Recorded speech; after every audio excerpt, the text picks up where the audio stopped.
What are knee replacement implants? A total knee replacement implant is made up of cobalt, chromium, molybdenum alloy.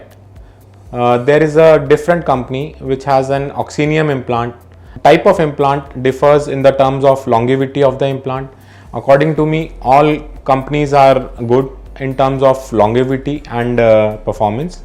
So that depends on person to person, or I would say the doctor who is doing routine surgeries, the type of implant what doctor suggests you is the best for you. What is the life of total knee implant? What company claims is roughly 15 to 20 years, and most of the total knee implant comes with a lifespan of 15 to 20 years. Nowadays, many companies have come up with a different quality of implant which gives a lifespan of 20 to 25 years.